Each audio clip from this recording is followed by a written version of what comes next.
Hi, and welcome to a second look at the Coffee House. Once upon a time, a gang of music-crazy writers led by Jan Wenner started a magazine in the music-crazy Bay Area of California. Very funky, folded up, printed on newsprint. They called it Rolling Stone. I suppose I could say we called it Rolling Stone because I joined the gang pretty early on. Okay, years have gone by. I've settled in Tacoma Park, which is definitely funky and sort of music-crazy, the folk festival, the jazz festival, and so on. Still, I have to admit, I was surprised to find out that right around the corner from me is my own Jan Wenner. His name is Scott Crawford, and he has launched a new alternative to Rolling Stone. Not funky, though. Very high gloss, very well written, and also, well, let Scott tell us all about it. He's here in the studio. Welcome, Scott. Welcome to the Coffee House. All right, it's not Rolling Stone yet. Actually, it's called Harp. Harp magazine. Where's that name come from? I like the name for a couple different reasons. Harp is, of course, a slang for harmonica, so instant sort of musical connotation, and to harp on something means to sort of talk at length. Harp on something. I like that. I felt like the two kind of made sense. Yeah, and, I mean, you know, it's Rolling Stone. It had nothing to do with the band. It was all the idea right. of Rolling Stone gathers no moss, which Right. some people don't know. So, okay, a fairly original title, Thank you. but not a very original idea, maybe. A magazine? I mean, a music magazine? Right. Been done before? Been done before? Certainly. So, why did you want to do it? You know, people ask me that all the time, and I at this point, should have a better answer than I do. You love music. Yeah, I suppose it's just the magazine that I would want to read, and there's just nothing out there like this right now, and so I felt like, from talking to people and doing some research and feeling things out, that there's just sort of the whole segment of the population out there, music buying population, that isn't really being serviced with one particular magazine. I mean, I'm 20 years older than you, without telling you my age. I know, Right. but you can tell us your age. You're 31, right? Right. 31. So, you're talking to your generation in this magazine, Right. and you decided that your generation isn't being talked to by Rolling Stone, I guess. Yeah, I don't think it's, yeah. Not to, Oh, that's okay. Be That's critical okay. of your previous employer, but yeah, I don't think Rolling Stone has sort of spoken to that Right. generation in a while. And let's face it, it's because the Limp Bizkits and the bands like that are the ones that sell magazines. So, of course, Rolling Stone always finds room for the good stuff, but it's generally not found on the covers, and it's usually relegated to the review section or something. All right. So. Okay. Well, who have you put on the covers in your? Well, so far, we're on our fourth issue. Fourth now. issue, right? So it's a short run, Right. But impressive, I think. Well, thanks. I mean, I think the first year is sort of a reflection of where I'm trying to take this, and they've all been songwriters. I mean, they all. Okay, so you had Hal Gelb on the cover. Hal Gelb was our our last issue, which was actually the spring 2002. The one before that was a songwriter. His name's Jay Farrar, who was in a band called Sunvolt, and Uncle Tupelo before that. And the first issue, we had a guy named Alejandro Escovedo, who's just this great songwriter, been around for 20 years, and played in a punk band in the late 70s. In fact, I think they played, their last set was the Sex Pistols' last set in San Francisco, yeah, band called the Nuns. Okay. And then he went on to be in the True Believers and really part of that Austin songwriting scene. And Hal Gelb, sort of the second coming of Neil Young. Kind of. Kind of. Yeah, he's this sort of eccentric guy who I can't pigeonhole his music. It's really all over the map, but an important songwriter, I thought. But I mean, songwriters don't sell at the newsstands, right? I mean, the Sex Pistols sold in their day at the newsstands, right? But now. Yeah, I mean, I'm certainly not going to reach that kind of audience. I'll never reach that kind of audience. But this is a niche magazine, and there's a real niche people of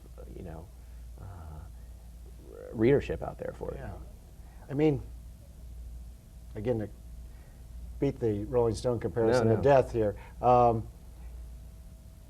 Rolling Stone tried to be not all things to all people, but certainly there was politics, right. There was music, and there was life in the fast lane and in the weird lanes too. Right. And you've done a little of that with your magazine. I mean, you're I think, a little more highbrow than Rolling Stone started out, but very cultured, but across the board. I mean, Right. you're not a genre magazine. No, no, we really try not to be. We're just trying to be a sort of literate rock and roll magazine, and I just feel like that just isn't really happening right now. Right. So, But in the photography, again, you don't have any Leibowitz yet. No, but yeah, I'm not working on yet. it. Yeah, I'm you're working working on it, on yeah. it. Okay, Yeah. but the photography is impressive. thanks. Yeah. Well, I try and get the best people, and luckily I've been able to work with people, people like Paul Natkin and Dennis Kleiman and photographers like that who have worked with Rolling Stone and Spin and some of the other big name magazines that are really looking for an outlet to shoot the people or the artists, the bands that they're interested in, and don't really care about big budgets, because I certainly don't have that. So it works out pretty well for me. In fact, I mean, you are the heart and soul of the magazine. Also, which is to say, you're the publisher and the art director and a Right. few other things. The Wear many intern, hats. as we say. Yeah. How does that work? Are you? It's a time-consuming gig, and it's one that doesn't pay very well. So you gotta love this stuff. Otherwise, there's no point in doing it. And the writers that you attract, who are, again, high quality, could make, try to make a living off their writing. Can you pay them, or do they do it because they love the magazine? Well, I pay them. They don't pay them much, but luckily, once again, if you find people out there that maybe don't have the kind of outlets that they want, they're willing to work for a little less because they want to talk about and write about this, the artists that they're not really given the opportunities to do in any, with any real detail in some of the bigger magazines. So what do you tell a writer, or for that matter, if you were talking to somebody who's never read it before, why write for it, why read it? Tell me why. Oh, that's a good one. Well, I think we dig a little deeper than your average magazine, average music magazine. At least we try. We try and find out, we try and get into the process of songwriting. We try and find out motivations, inspirations, things like that. And then sort of also on the musician side of things, I like to find out, hey, what kind of guitars do you play? Why do you play it this way? And how do you get that, how do you do that thing when you're doing that? And we try and get into that as well. So I think there's a little bit for everything, a little bit for everybody in that, the musicians will dig it, Right. and the fans will like it too. The fans will like it. Right. Well, Rolling Stone hit it big early on. It got put on the map. John Lennon granted an interview, and then there were a lot of events in music which catapulted Rolling Stone to a national profile. Right. Are you looking for the same thing, or hoping for the same thing? Well, sure. I mean, I think there are always going to be things, major events, and hopefully we'll be there to somehow cover them in a, memorable way. In a memorable way, Yeah, right. exactly. And short of that, how will you succeed? I think by just continuing to do a quality magazine, trying to do a quality magazine, quality writing, quality photography, giving people what they're not getting at the newsstands. Are people buying it? I mean, you're getting subscribers? Yeah, things are going really well. People seem to, people call and write literally every day thanking me for doing, for giving them a magazine, like this. So. You have now a brand new issue out. I think we have it here. Right. Grab it up there. Sure. Who's on the cover here? Her name's Beth Orden. She's a songwriter from England. Good stuff. She's got Emmylou Harris, Ryan Adams Ooh. playing on the new record, and just really good record. I saw Emmylou when her hair was still black. Oh yeah, that's a while ago. Yeah, that was a while ago, Yeah. right? So, Yeah, it's hitting the newsstands this week. We've got Beth Orden, Wilco, big piece on Wilco, article on another songwriter named John Spencer, who's just real rootsy blues kind of guy, and we have a sidebar with Ike Turner in there. It's just a really fun issue. We got a story on the Flatlanders, who just put out their first record in 30 years. that's... Yeah, Jeffrey Himes did that. So just a really good issue. I'm really excited about it. And do you get some political stories too, or? Not yet. Not I mean, yet. not actually. Well, there is a piece on there with Patti Smith, and Another name, a yeah, blast from the that's past. right. And she talked about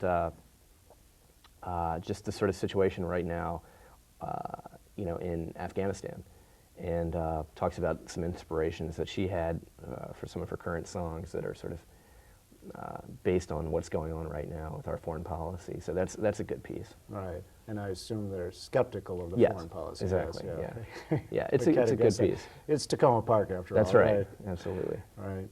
So your plans are big and broad? World domination. Yeah. World domination, yeah. right. Right. I'm in favor of that. No, I just hope we find a place on the newsstand, and I hope people pick us up and try and, you know, I'm trying to give people, you know, a quality rock magazine, and hopefully they'll be into it as much as I am. I hope so too. Well, thanks. From one generation to the next. Thank you, Scott. Thanks for joining us Thank in the you. Coffee House. The name Scott Crawford in the magazine Heart may someday be as famous as Jan Wenner and Rolling Stone. But either way, they are already linked in a wonderful tradition of music and writing that is different, purposeful, and at the top of the game. I'm Howard Cohn, and this has been A Second Look.